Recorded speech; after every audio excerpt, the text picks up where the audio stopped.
Hi, I'm Ian McCrohan, and welcome to my fieldwork presentation for 7th through 12th grade art.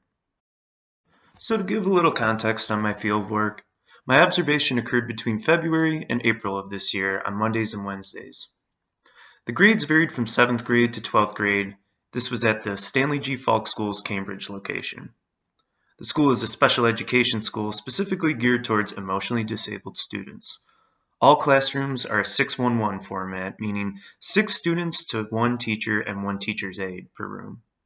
Students were diverse and came from a variety of cultural, ethnic, and economic backgrounds. The school is located in Tonawanda, a suburb of Buffalo. However, the attending students may come from both the city and the more rural portions of western New York just outside of Buffalo. The classes observed depended on the day/cycle and included studio and art, drawing and painting, and art history.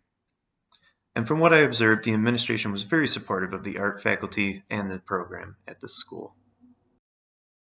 So let's talk a bit about the classroom. As I just stated, the classroom faculty consisted of a teacher and a teacher aide. The classroom was decorated with student work all over. Projects were organized in flat files. These flat files doubled also as working tables. The materials around the room included the usual papers, pencils, markers, various paints, clay, recycled found objects for sculpture projects. Each student had their own table or desk to work on, which was nice. And a smartboard is featured at the front of the classroom, which was often used for showing videos and images of art.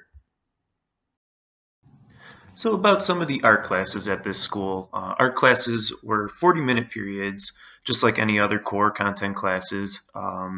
Junior high students, 7th and 8th, received one class, usually studio art, per cycle or week, whereas high school students may be in art classes up to 3 times per cycle, depending on the class and its credits.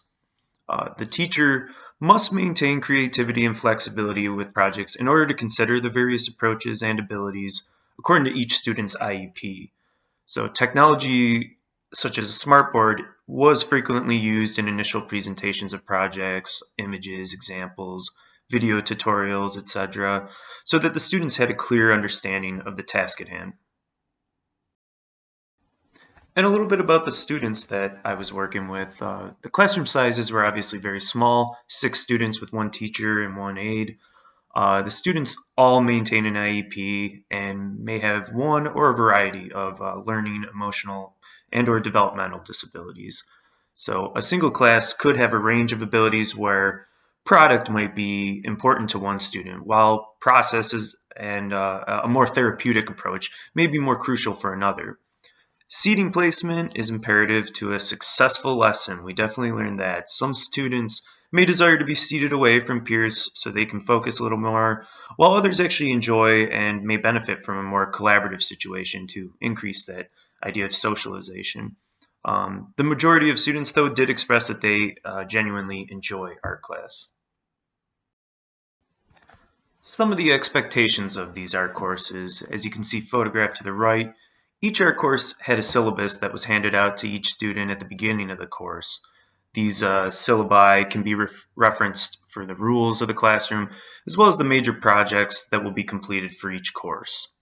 The grades were broken down on each syllabus for attendance, participation, classwork, and projects. The lesson plans are featured in an Excel document that is kept on the school's Google Shared Drive folder for the faculty. Lessons are always usually introduced verbally to the students, as some students may struggle with reading comprehension. So to begin showcasing some of the projects and work that I was able to observe, here is a 7th grade studio in art, what they call the pull string art. Students were shown the technique of folding paint-filled paper over a string. Students would then pull the string out from the folded paper in order to manipulate the paint. The reveal of the abstract shape was followed by a discussion on what they saw in the shape, almost like a Rorschach sort of study.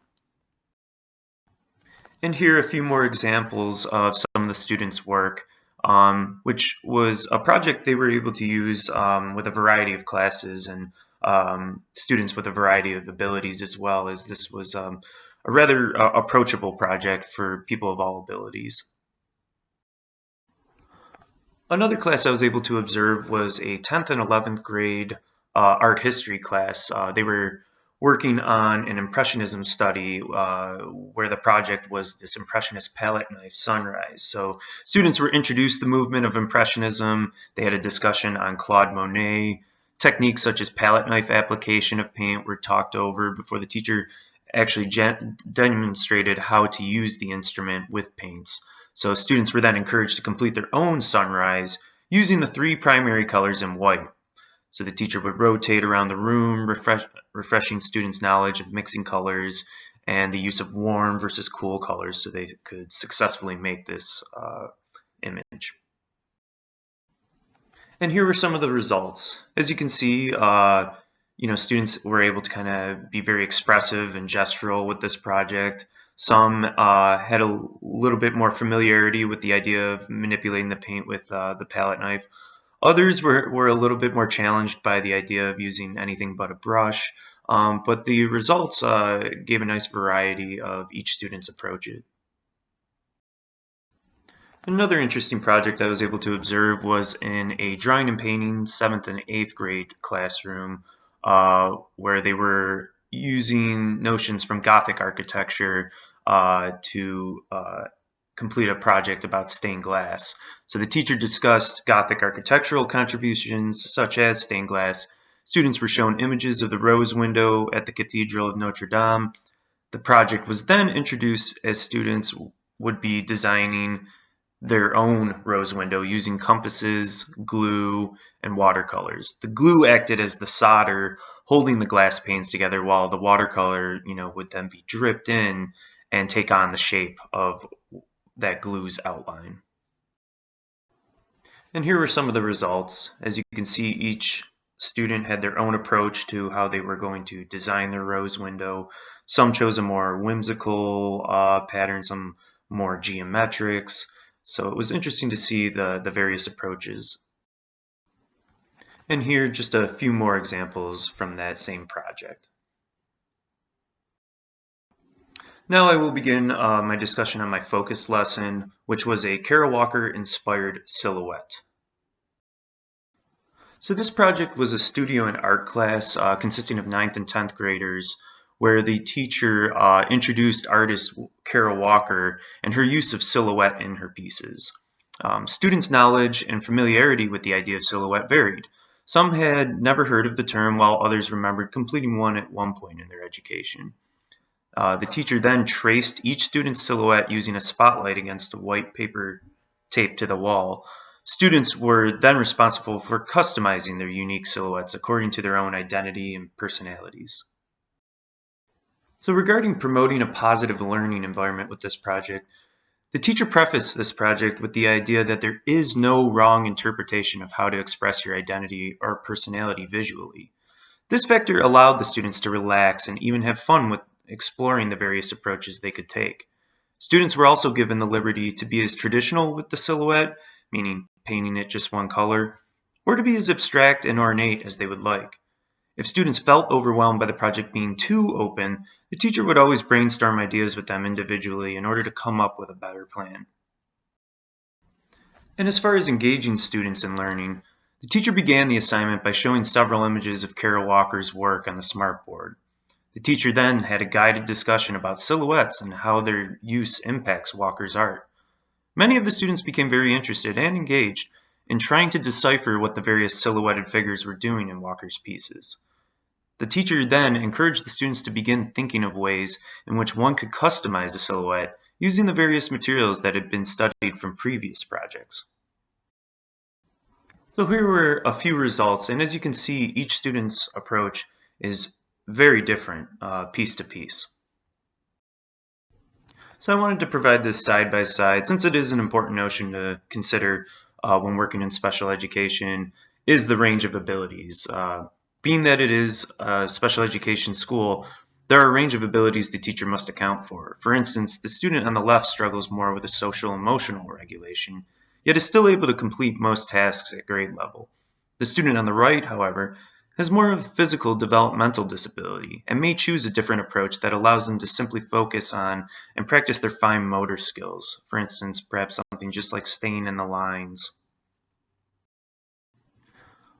When considering deepening the student learning in the classroom, some of my observations were the teacher and aide could be seen constantly rotating around, observing students in progress. Students were often encouraged to push an aesthetic if it was visually interesting to that student. This fostered more interest and personalization of the project so that the student didn't become discouraged or bored by the assignment. Upon completion, friendly critiques were completed where students could react and discuss each other's progress. This seemed to unite many classmates in sympathizing with both each other's difficulties and successes throughout the process. Here's a few more examples of some of the students' approaches, and a few more examples.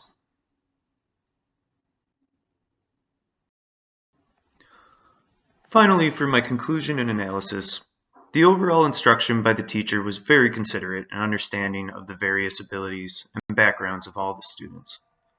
Students with more severe disabilities were given the appropriate time and assistance according to their IEPs. A critique would be that some projects could become so open ended so as to account for multiple approaches. However, this at times caused other students to become overwhelmed with possibilities. Another critique was that some students with less severe disabilities did not feel challenged enough by all the assignments. This would lead to students finishing early and then needing a coloring sheet or a word puzzle even to complete while others finish their projects.